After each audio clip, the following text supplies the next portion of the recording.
And now it's my great pleasure to introduce our speaker, Dr. Brian Rose, with whom I know many of you are already familiar, thanks to his truly tireless efforts on behalf of both the Penn Museum and the field of archaeology as a whole. Brian is the James B. Pritchett Professor of Archaeology in the Department of Classical Studies here at Penn, and the Peter C. Ferry Curator in charge of the Mediterranean section of the museum. He was also my predecessor as Deputy Director, and during his time in this position, Brian actually created the Greats Lecture Series, which has turned out to be such a success. Brian has degrees from Haverford College and Columbia University and has excavated extensively, particularly in Turkey, at the sites of Aphrodisias, Troy, and Gordian, this last being one of the museum's major ongoing excavations.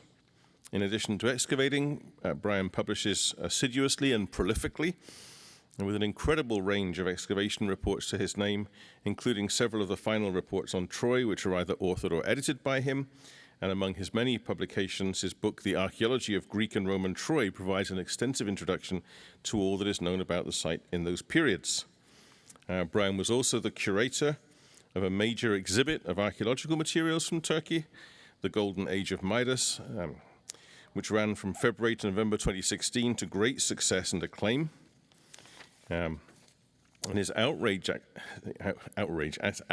activities, there's no outrage activities with Brian, his outreach activities and service to the profession are similarly extensive, ranging from the kinds of presentation we're about to hear from him tonight to the education of U.S. servicemen about ancient Near Eastern archaeology and history and the importance of cultural heritage preservation and awareness. He was the president of the Archaeological Institute of America from 2007 to 2011, and was awarded the Gold Medal for Distinguished Archaeological Achievement by the selfsame AIA in 2015. He is now in his 6th year as president of the American Research Institute in Turkey and was named to the prestigious Montgomery Fellowship at Dartmouth in fall 2021. So I know we're all looking forward to hearing from Brian about great revolutionaries, Octavian, Mark Antony, and Cleopatra at the Battle of Actium. So please join me in welcoming him.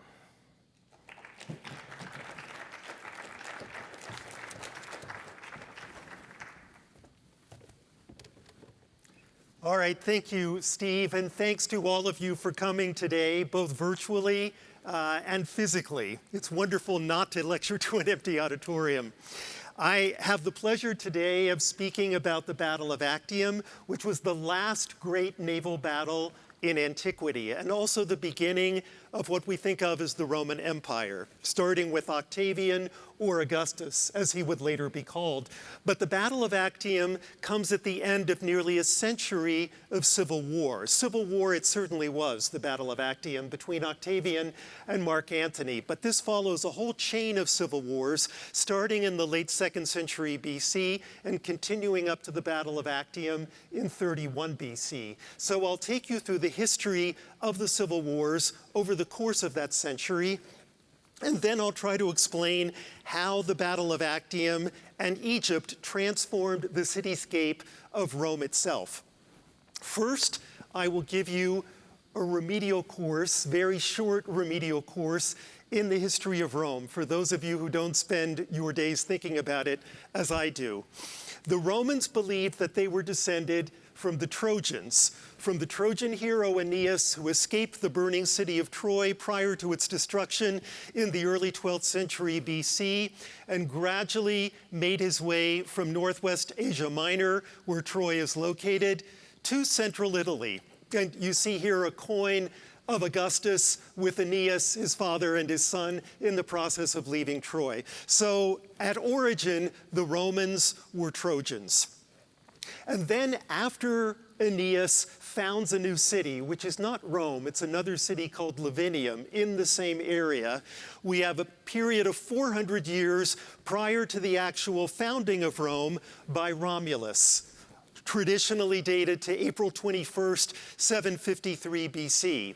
And of course, you're seeing the famous group of the wolf with Romulus and Remus underneath.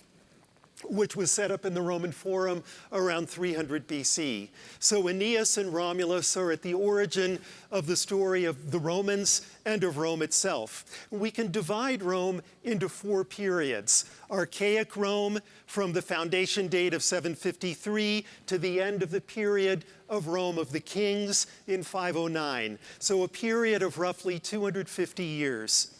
Then Republican Rome, starting in 509, lasting for about 500 years until the Battle of Actium, which is what we're going to be speaking of tonight, occurred in 31 BC. And again, that starts the Roman Empire, or historians technically start the Roman Empire at that date, which would last for just over 300 years until 330 AD, until Constantine in the early 4th century moves the capital of the empire from Rome to Constantinople, now Istanbul, and that will begin the Byzantine Empire, which will last for 1100 years until the fall of the city in 1453. Constantinople, therefore, was regarded as the second Rome, and ironically, after the fall of Constantinople, Moscow would begin calling itself the Third Rome, very much in the news these days. In the course of the Republic, the 4th, 3rd, 2nd, and early 1st centuries BC, Rome expands throughout the Mediterranean, gradually encompassing northern Europe, the Iberian Peninsula, North Africa, as well as Greece and Asia Minor. The wars in Asia Minor at Carthage you're familiar with under the rubric Punic Wars. And it was during the Second Punic War, when Rome fights the great hero Hannibal, that Scipio Africanus, the great general of Rome, emerges triumphant over the Carthaginian forces. And again, gradually every component of the Mediterranean comes under Roman control. So by about 100 BC, the Mediterranean is controlled by Rome.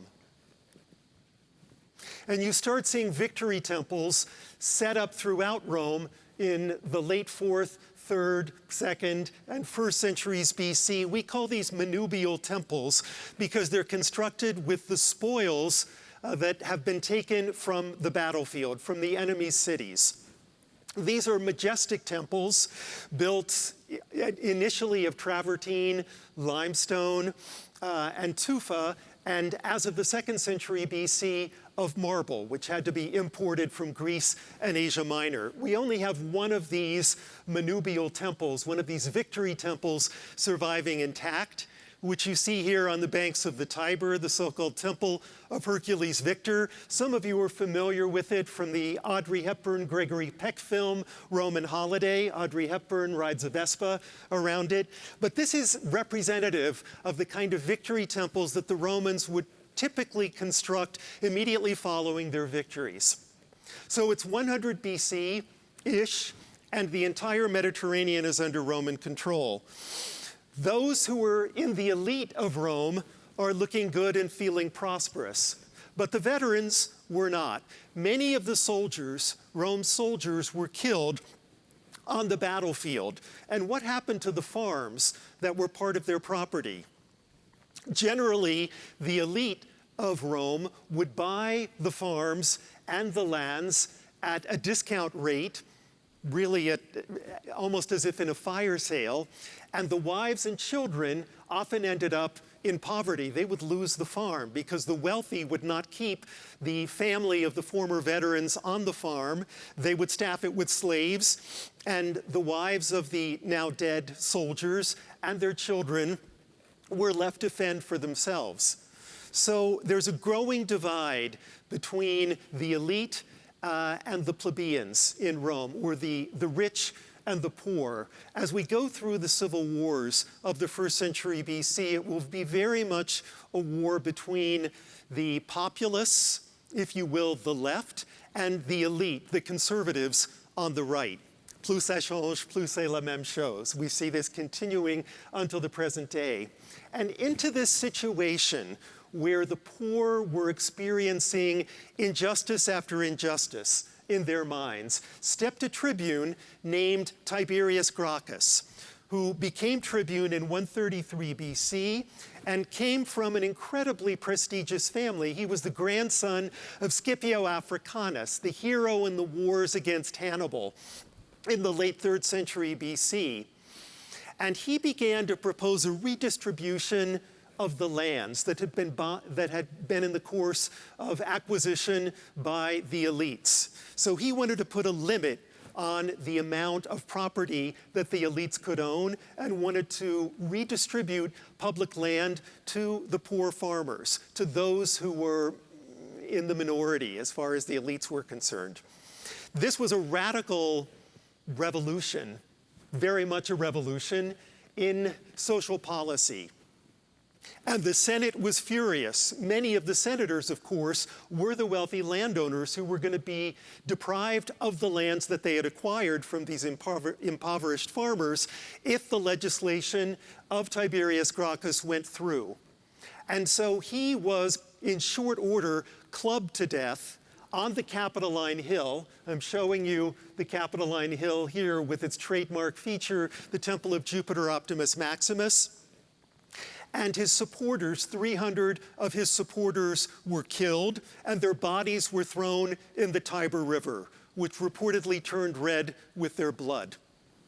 So the reforms that he had hoped to incorporate into Roman society were unsuccessful. However, 10 years later, his brother, Gaius, became tribune and tried to do the same thing in an even more comprehensive way than his brother had tried to do. So land redistribution, but also a major infrastructure program, which we've just seen in the news, new roads and bridges, as well as subsidized grain, subsidized military equipment, and again, redistribution of public land to the poor. Once again, the Senate was infuriated by this, and a civil war developed in short order.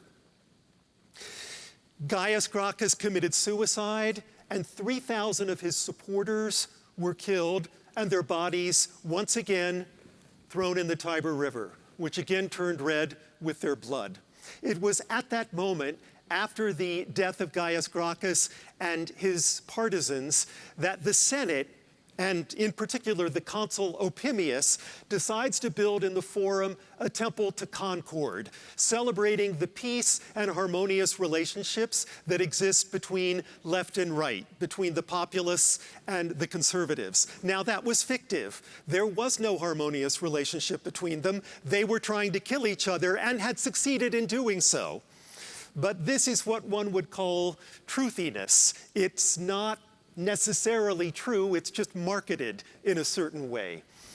And indeed, after the Temple of Concord went up on the western side of the Roman Forum, which you see here in reconstruction and here in an axonometric drawing, according to Plutarch, someone set up a sign in front of the Temple of Concord saying a work of discord produces a Temple of Concord. So this new temple enjoyed a very frosty reception among the Romans because they could see that it was, in effect, an architectural lie, celebrating a union that didn't exist. Meanwhile, there were plenty of foreign wars during this period, one in particular that was especially cataclysmic, involving the king Mithridates of Pontus. Mithridates VI, who traced his descent from the royal line of the Persians on one side and from Alexander the Great on the other side. So he was a kind of amalgamation of East and West. And in tracing his descent from the Macedonian royal family, he was able to trace his descent back to Hercules. So you see a portrait of Mithridates here wearing the lion skin of Hercules on his head, as his ancestor, Alexander the Great, would also do from time to time. Mithridates wanted to create a new kingdom in the East that would rival that of Rome, and which would be based around the Black Sea, encompassing the north side of the Black Sea, including the Crimean Peninsula, and regions that are still experiencing armed conflict even now as we sit here in this auditorium, since this is southern Ukraine, and then joining that to Asia Minor and other territories in the Eastern Mediterranean. On one day, reportedly, according to the ancient historians, over 80,000 Romans and Italians were killed by the partisans of Mithridates VI. So it was necessary for the Romans to act in order to protect Roman interests in the East, in particular in the region around the Black Sea. And entering into this situation were two of the most powerful men of the early 1st century BC, Marius, whose portrait in antiquity is still a question mark, so I'm showing you an early 19th century painting of him. Marius was a populist. And then Sulla. This is an actual coin of the 80s BC showing an equestrian statue of Sulla that stood in the Roman Forum. He was a conservative. He was on the senatorial side. They are among the strongest men. They are the strongest men in the first 2 decades of the 1st century BC. Sulla was given the Roman command to go off and fight Mithridates VI. But when Sulla was out of Rome, Marius engineered the transfer of that command to another general. And Sulla, infuriated, marched on the city of Rome, as Caesar would do 40 years later. No Roman had ever marched on the city of Rome before and taken it by force. But that is what Sulla does in 88 BC, marching on Rome, declaring Marius an enemy of the state. He had managed to escape before Sulla entered the city. And there were mass executions of those who were partisans of Marius. Meanwhile, Sulla then takes the command back, goes off to Asia Minor to fight Mithridates of Pontus, and relatively quickly scores a victory. It wouldn't last, but for the moment, it was a victory. During the period in which Sulla was gone, Marius came back to Rome, declared Sulla an enemy of the state, and executed the partisans of Sulla, cutting off their hands and displaying the severed hands on the rostra, the speaker's platform, in the Roman Forum. I'll often speak of the rostra in the course of our lecture tonight. Rostra takes its name from the ship beaks, these prows of ships that were inserted into the rostra already in the late 4th century BC as a signal of the Roman naval victory. In this case, a naval victory over the Samnites in the Samnite Wars of the late 4th century BC. But you need to imagine these severed hands being displayed on the rostra as a warning to the people of Rome not to subscribe to the political policies of Sulla or to Sulla himself. Sulla, meanwhile, after his victory, comes back to Rome, and in 82, 6 years after he marched on Rome, he does it again, marching on Rome, taking it again by force, and executing the partisans of Marius. Marius had already died by this point, but his son is still in power, and Sulla defeats them, taking the severed heads of his enemies and again displaying them on the rostra. We hear of a particularly gruesome event, Battle of the Colline Gate in 82 BC, where Sulla executes 3,000 of the soldiers who had fought with the forces of Marius. And the ancient historians describe the screams that could be heard in the Senate House as these 3,000 men are killed, their heads cut off, and displayed on the rostra. Sulla would die. And there would be in the early 70s, but this period of conflict between left and right, between populists and conservatives would continue. And it would also continue to involve the tribunes, like Gaius and Tiberius Gracchus. One of them is named Clodius, and in the 50s, he realized that he could assemble street militias of his partisans and get them to attack public monuments in order to show the level of power that he wielded. And so on one occasion in 58 BC, he sends his mob to the temple of Castor and Pollux in the Roman Forum. And this was a temple where the Senate would often meet. The Senate had a specific Senate house in the Roman Forum, the so-called Curia, but they would also meet in other temples from time to time. So it was a temple that was directly associated with the Senate.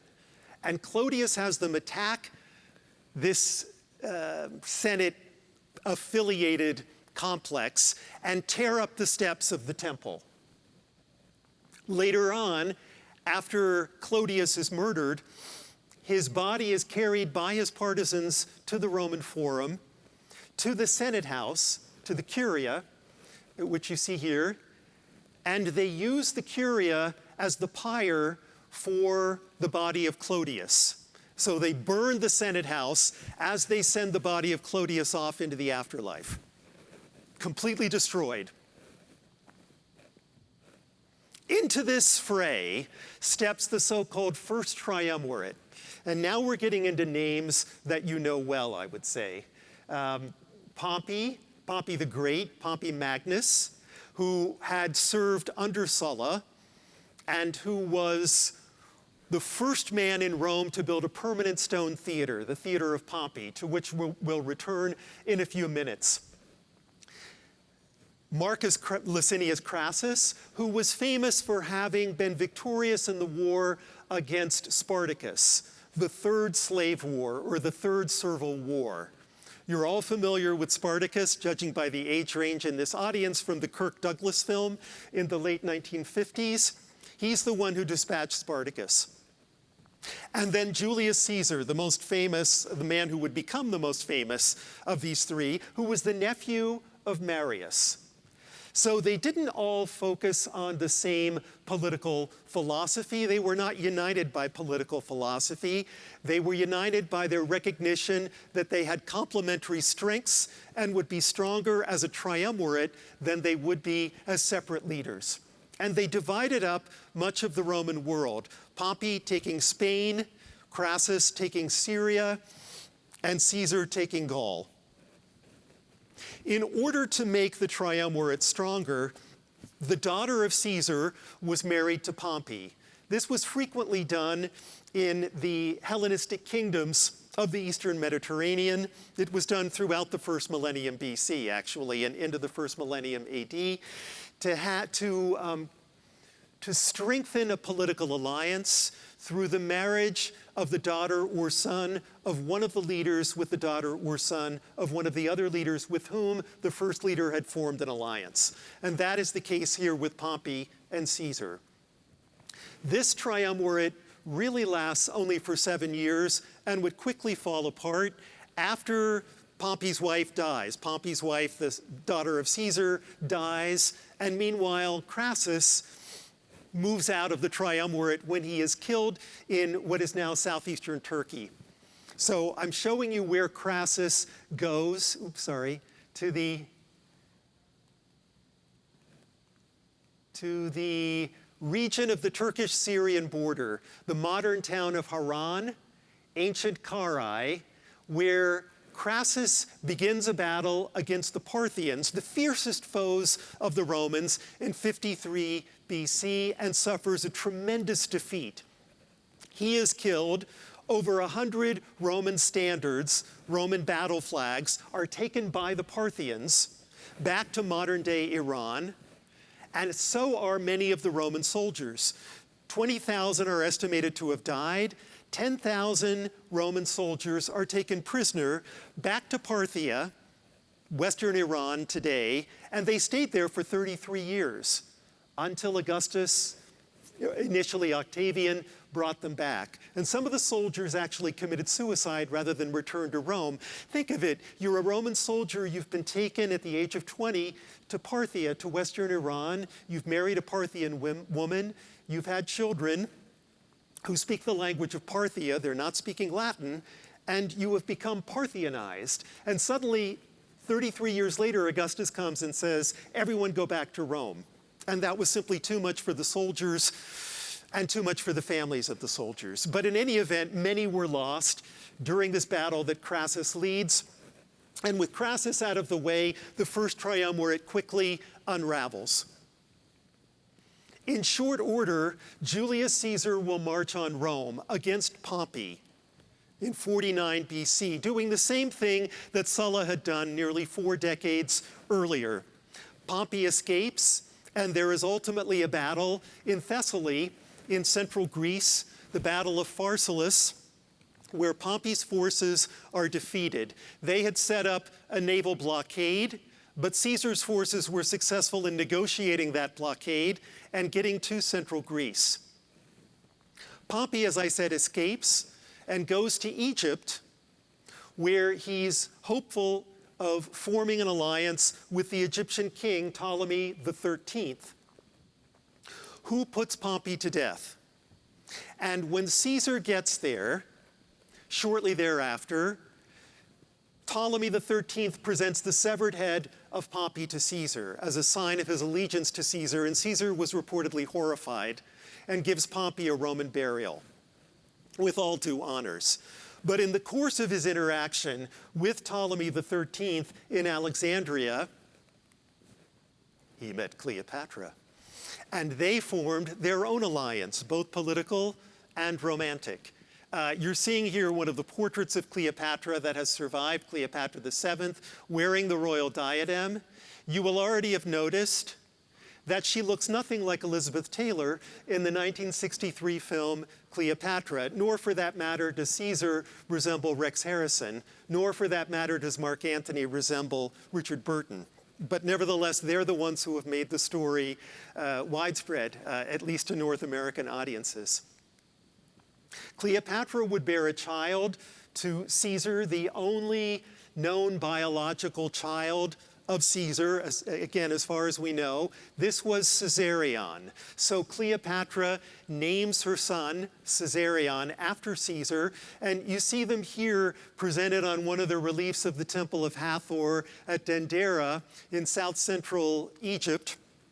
So little Caesarion here, who's born in 48, so 48, 47, so he would have been about 7 or 8 years old here. And as far as anyone knows, as far as Cleopatra is concerned, she is going to raise him to be the successor of Caesar. After Caesar dies, which of course Cleopatra hadn't been counting on, she builds a temple to Caesar in Alexandria, a temple to the divine Caesar, because Caesar would be the first of the Roman leaders to be deified. Not exactly the same level as a Roman god like Jupiter or Neptune or Mars. The title would be Divus, D-I-V-U-S. But nevertheless, it was considered a deification of a human, and Caesar was then presented as a god, especially in the Eastern Mediterranean. And this was a temple that celebrated that. She put 2 obelisks at the entrance to the new temple complex, pulled from an earlier complex that was set up by Thutmosis III in the early 15th century. This recycling of obelisks is a common theme, a common device, both in antiquity and in the early modern period. And keep these 2 obelisks in mind because I'm going to come back to them. Caesar, meanwhile, once he got back to Rome after his alliance with Cleopatra, celebrated a quadruple triumph. No one had ever done this before, celebrating in one fell swoop triumph over 4 different areas, which would be Gaul, Egypt, his victory over Ptolemy XIII, another victory in Central Asia Minor over the son of Mithridates VI, a man named Pharnaces, and in North Africa, here, where he's really going after the partisans of Pompey, but he presents it as a foreign war against the North African monarch Juba. Caesar will, after that, assume the position of dictator and will hold it until his death, until his assassination, which of course occurred on March 15th, 44 BC, and the 2 lead assassins were Brutus and Cassius. And they do the deed when the Senate is meeting in the theater of Pompey. They can't meet in the old Senate house because that's been burned down by the partisans of Clodius, who have used it as a pyre in 52. So it's still under construction. That's why the Senate has to meet in the theater of Pompey. And during that meeting, Brutus and Cassius plunge their daggers into Caesar, as do others. And Caesar is assassinated. Brutus and Cassius are forced to leave Rome after that. And they still strike coins as they move off into the Eastern Mediterranean, one of which celebrates their assassination of Caesar, who was presented as a tyrant. So you see the two daggers on this coin of Brutus and Cassius, placed on either side of the cap of liberty, the so-called pileus, and then the date when the assassination occurred, the Ides of March, March 15th. And what they put on the obverse of the coin is the ancestor of Brutus, the original Brutus, who is the one who defeated the last Etruscan king of Rome in 509 BC and launched the Republic. So they're being presented as democratic heroes and tyrant slayers, following the assassination of Caesar in 44. This leads to the creation of the second triumvirate, three men who come together, all of whom are partisans of Caesar. One of them is Octavian, who is his heir, also his adopted son. And as the adopted son of Caesar, he was able to claim the title son of a god, or divi filius, as you see here, D-I-V-I-F, divi filius, I am the son of a god. Then Mark Antony, whom you know, looking roguishly handsome on this coin, who was also a strong partisan of Caesar, and Lepidus, who was the Pontifex Maximus, the chief priest of the Roman state. They band together and also divide up the Roman world, with Octavian taking North Africa, Lepidus taking Spain or Iberia and southern France, and Mark Antony taking the eastern provinces, the eastern Mediterranean, which of course involves Egypt. The three of them will band together against Brutus and Cassius and their followers at a battle in what is now Macedonia, Greek Macedonia, the Battle of Philippi, which occurs in 42 BC. Brutus and Cassius, as well as their partisans, are either killed or captured, and these three men now have control, in essence, of the Mediterranean. As the masters of the Mediterranean, the one thing that united them was the newly deified Caesar. And so that's the first monument they build in Rome, a temple to the deified Julius Caesar, the foundations of which still stand. You see a reconstruction of it here with the inscription Divo Julio, so the divine Julius Caesar, who was represented as such on his coins. This is a numismatic evocation of the temple of the divine Julius Caesar with the starburst in the pediment. And that's based on a comet that appeared in the sky and was believed to have represented the soul of Julius Caesar rising to the heavens. And so that becomes a symbol of the deified Julius Caesar. You see it on a coin of Octavian here. Divi filius again, I am the son of a god. Here's the starburst comet of the deified Caesar. And in case you've missed the point, he writes it out on the reverse. Julius Caesar is a god, Divus Julius. In order to strengthen the relationship between Antony and Octavian, again, who would later take the name Augustus, there is another dynastic marriage. So the sister of Octavian, Octavia, whom you see here and also here, would marry Mark Antony. And so you see this dynastic coupling on one of the coins struck in the east, Mark Antony, Octavian, and Octavia, sister of Augustus, as the dynastic bond between the two men. It had worked for a little while with Caesar and Pompey. Maybe it would work again. But into this situation, once again, stepped Cleopatra. Now, remember that Mark Antony is in charge of the eastern provinces, which includes Egypt. So he is moving off to Egypt and actually taking up residence in Alexandria. And by Cleopatra, he will produce 3 children who will be given territories belonging to Rome in the eastern Mediterranean, belonging actually to Rome and Parthia, and they weren't Mark Antony's to give.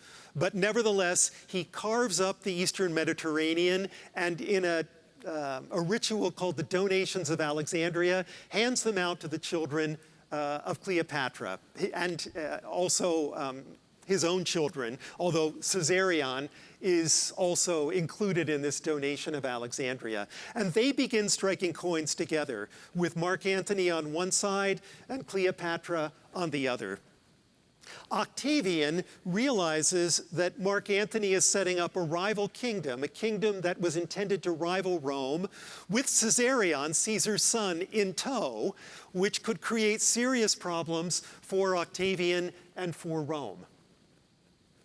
Meanwhile, none of these people look anything like the characters in Cleopatra. Okay, this is the last poster of the 1963 film that I'm going to show you. Over time, the relations between Antony and Cleopatra deteriorate until they both realize there needs to be a final battle that will determine which of them rules the areas that had been in their jurisdiction. This will take place once again in Greece, in what is now Western Greece, northwestern Greece, the site of Actium, a battle that occurs in 31 BC. This is where Antony brings both his army and his navy includes the ships of Cleopatra. And so they take up residence in the so-called Ambracian Gulf, just to the east of Corfu. Augustus and his faithful lieutenant Agrippa, meanwhile, move across the Ionian Sea to what is now northwestern Greece and southern Albania, and move down where they set up a campsite, which will ultimately become the city of Nicopolis, city of victory. And meanwhile, Agrippa takes ships across the sea right to the point where Antony and Cleopatra have their fleet. There is a major battle that occurs on September 2nd of 31 BC. And as you can imagine, as you know, ultimately Octavian and Agrippa emerge victorious over the forces of Antony and Cleopatra, who actually run away from the battlefield. Cleopatra was no fool and could see that things are getting out of control, so she and her fleet set sail for Alexandria, and Antony follows her, leaving his own ships to continue the battle. Antony had many ships, many strong ships, but they were big ships. They were difficult to maneuver, and Antony no longer had enough men to staff them, because there were a lot of desertions on Antony's side. Augustus, or Octavian, had waged a very successful propaganda campaign saying, you Romans who fight for Antony, you are not Romans. You are fighting for a foreign queen, an Egyptian queen, against the side of Rome. And that worked with many of the soldiers who were partisans of Antony. They deserted. There was also disease that had spread among Antony's camp, so he couldn't staff all of the boats. And the boats that he could staff were too heavy to be as nimble as the fleet of Octavian. So Antony and Cleopatra go off to Alexandria. Octavian and Agrippa declare victory and begin striking coins that highlight the victory, usually showing a crocodile as the symbol of Egypt. So here is one issue from the provincial mint of Nîmes in southern France, ancient Nemesis, showing Octavian and Agrippa on one side, and then the crocodile symbolizing a conquered Egypt and a laurel crown of victory to the side. On the other, you just get the crocodile, again symbolizing Egypt, and the legend or the inscription, Egypt, Aigupto Kapta, Egypt has been brought under the dominion of the Roman people, which is a phrase that we'll hear over and over again. Antony and Cleopatra managed to survive in Alexandria for nearly another year until Octavian goes to Alexandria. Both of them commit suicide, and by August of 30 BC, early August of 30 BC, Octavian is the master of the Mediterranean. He decides to build a memorial at the site where the Battle of Actium had occurred to commemorate his tremendous victory. and founds a new city, Nicopolis, city of victory. Nike is the Greek word for victory, also the source of the shoes that are often mispronounced Nike. One wants to say Nike, which is the correct pronunciation. So a new city that's founded here, and a victory monument, a triumphal monument, some of which still survives. So you're seeing here the podium of that monument and these rostra, these ship beaks made of bronze, taken from the navy of Mark Antony and Cleopatra, just as the Romans had taken them from the Samnites in the early 4th century BC and adorned the speaker's platform, the rostra, in the Roman Forum. You're seeing here a reconstruction of the front of the podium of that triumphal monument, as well as the inscription, which we can reconstruct. Imperator Caesar, the Emperor Caesar, that would be Octavian, son of the divine Julius, victor in the war he waged on behalf of the Republic. So against Egypt on behalf of the Republic, and this is presented as a foreign war. What it was a civil war, Antony against Octavian, but it's presented as a war of Rome against Egypt. Again, it's all in the marketing. After peace had been secured on land and sea, he consecrated this monument to Mars and Neptune, god of war and god of the sea, and adorned it with naval spoils. That would be these rostra, these bronze ship beaks, to which I'll return in a minute. We have an altar from that monument too that has been excavated and still isn't completely published. But we know enough about it for a reconstruction to be presented. You see, the lower level consists of piles of enemy weapons. These are, of course, Egyptian weapons, not Roman weapons. This was typical after a Roman battle, where you would gather the weapons of your enemy, accumulate them in a big pile on the battlefield, and then have a celebration. Interestingly, when I was in southern Afghanistan in 2012, I saw a big pile of Russian tanks when we were going through the countryside, and I was with a contingent of the Afghan army. Obviously, everything has changed dramatically since 2012. But I said, why do you have a pile of Soviet tanks?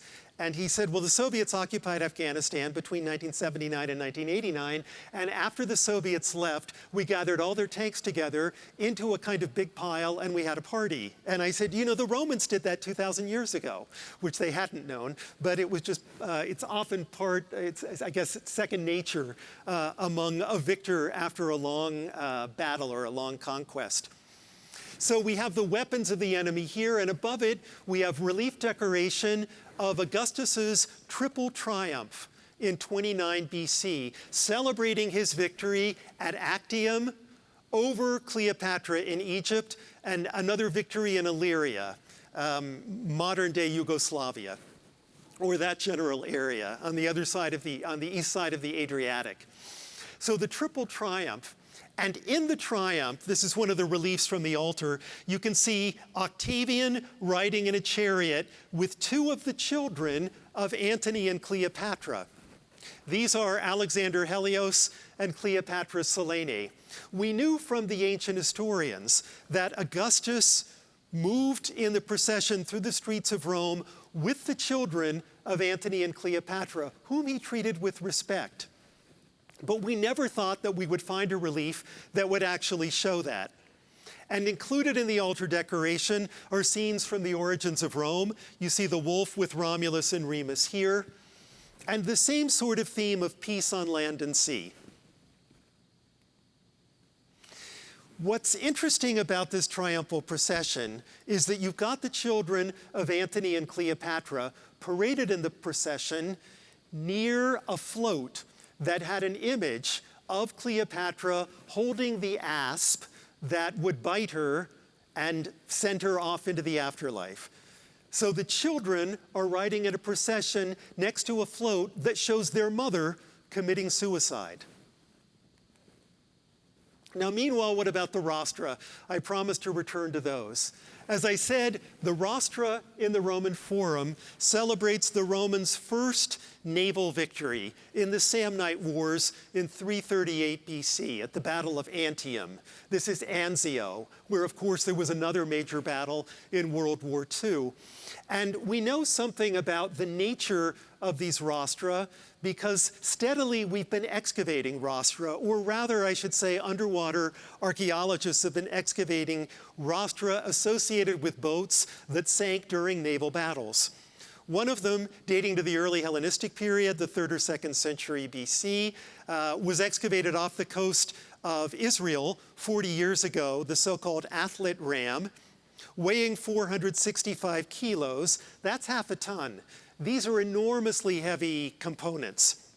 This is the kind of thing that Octavian would have inserted into the base of the platform of his enormous victory monument at Actium.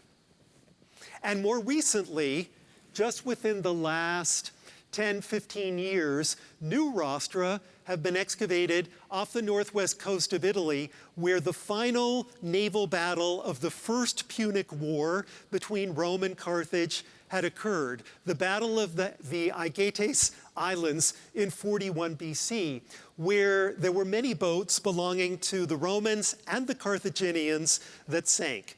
And underwater archaeologists are steadily excavating these rostra. You see one on the seafloor here, right after it had been lifted from the seafloor and after conservation here. So we're getting a sense of the variety and typology of shiprams as a consequence of these new excavations by underwater archaeologists. And the ship beaks would also be added to the temple of the divine Julius Caesar.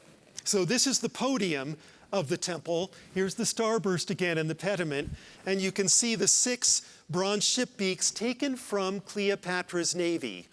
So the temple of the divine Julius Caesar achieved 2 things. It celebrated Octavian or Augustus as the son of a god, and it also highlighted him as the victor at Actium over the forces of Cleopatra. And again, the whole thing is being marketed not as a civil war, but as a war between Rome and Egypt. This begins a process wherein Rome becomes Egyptianized. As many of you know, after a major war, it's not uncommon for the decorative arts, the material culture of the conquered region, to influence heavily the decorative arts and material culture of the conqueror.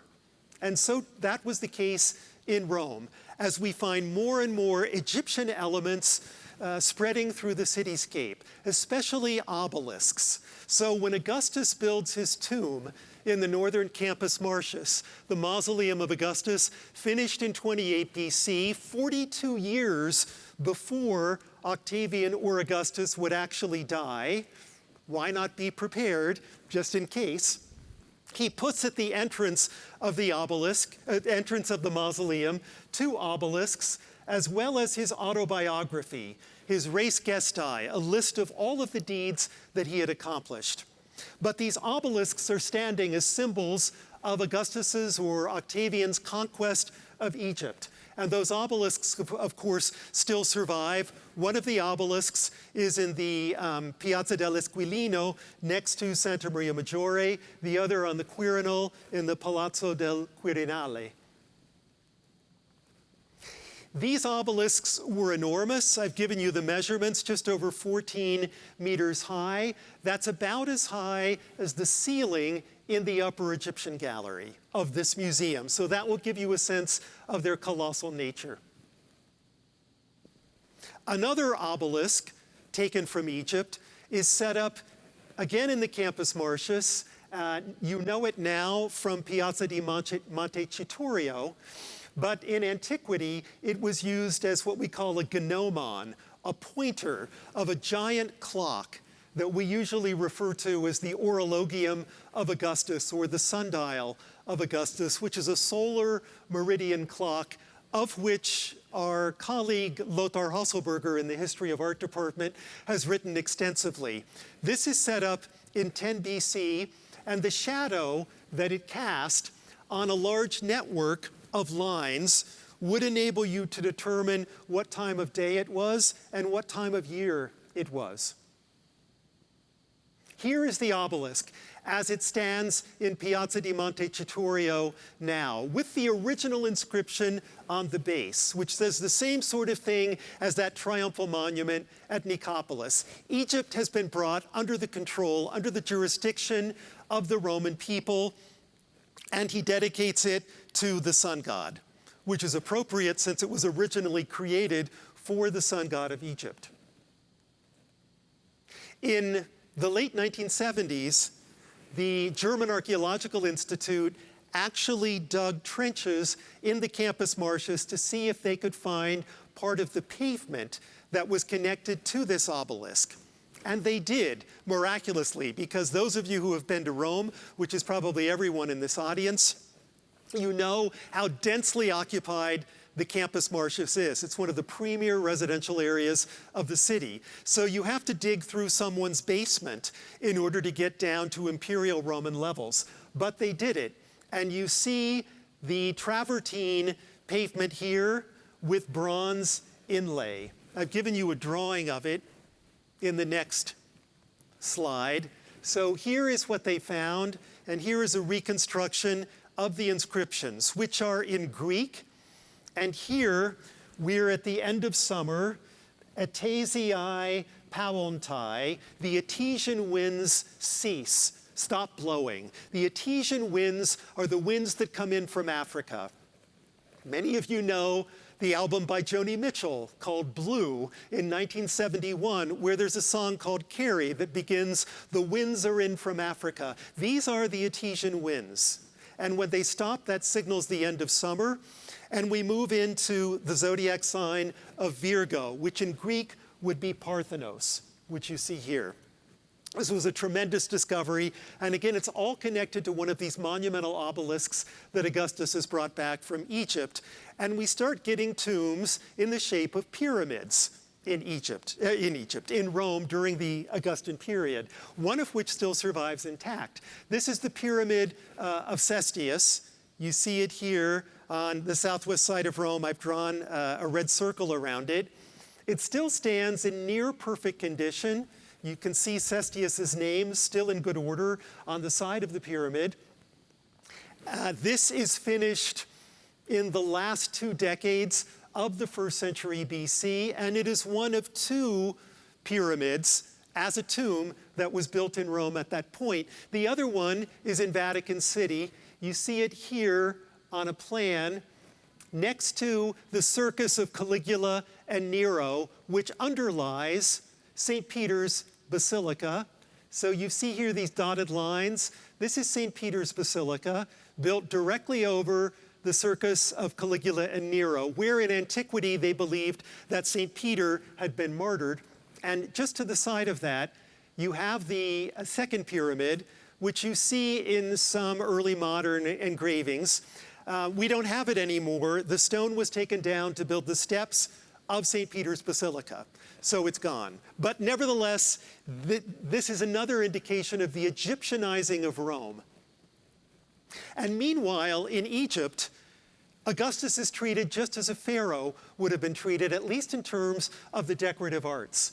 So if we were to look at the Augustan period Temple of Dendor, and you can see Dendor here, right in the center of Egypt next to Lake Nasser, and you see it here where it now sits in the Metropolitan Museum of Art in New York. This is completed in 10 BC after Augustus has defeated Mark Antony and Cleopatra. And you see among the reliefs of the temple, you should see it, there it is, Augustus himself, who is presenting offerings to the Egyptian gods Thoth and Tephanes. So Augustus is presented looking like a pharaoh, pharaonic costume and pharaonic style. They simply pick up the traditional traits, iconographic traits of kingship in Egypt and apply them to Augustus, which is who now controls Egypt as his own personal province. Meanwhile, how does all this work, or what memory do we have of all of this in the early modern and modern periods? How is the Battle of Actium relevant, and all of the elements that I've been talking about tonight? I mentioned that the Battle of Actium is the last great naval battle in antiquity. When do we get our next great naval battle? 1571, the Battle of Lepanto, with Pope Pius V leading a group of European allies against the Ottomans. And it's taking place just a stone's throw from where the Battle of Actium took place 1,600 years earlier. So again, plus ça change. The more things change, the more they stay the same.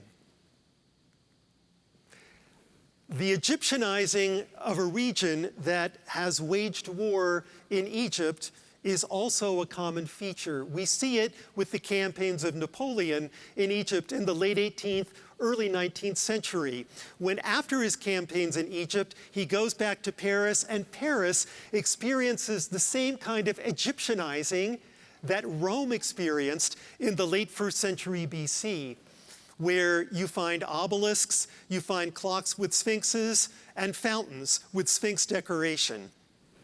Egyptianizing Paris just like Egyptianizing Rome. And what about the modern period?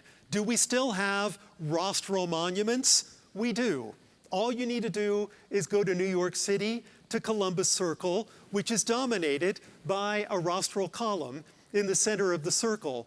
You see the rostra here, the ship beaks, which are the same kind of thing as those used by Octavian or Augustus in his Nicopolis Victory Monument. This is set up in 1892, celebrating the 400th year anniversary of Columbus's arrival in the New World. What about the tearing up of the steps of a building used by the Senate by a group of partisans associated with a populist politician? When the January 6th attack on the Capitol building in Washington happened, I doubt that many people thought this is just like what happened in 58 BC with the partisans of Clodius. But those of us who are archaeologists saw it as exactly the same thing. I mentioned that you should keep in your minds the two obelisks that stood at the entrance to the sanctuary of the divine Julius Caesar in Alexandria, Egypt in the late 1st century BC. Where are those obelisks now? One is in London on the Victoria Embankment on the banks of the Thames. The other one is in Central Park. Both go by the name of Cleopatra's Needle. Both of them acquired from Egypt in the late 19th century. And so the next time that you find yourself in Central Park and you see Cleopatra's Needle rising in front of you, take a minute and think about Caesar and Mark Antony and Octavian and Cleopatra, because the memories of all of them are incorporated into this monument. And just by looking at it, you can bring those memories back to life. Thank you for listening to me tonight. Thank you for your support of the Penn Museum. Thank you.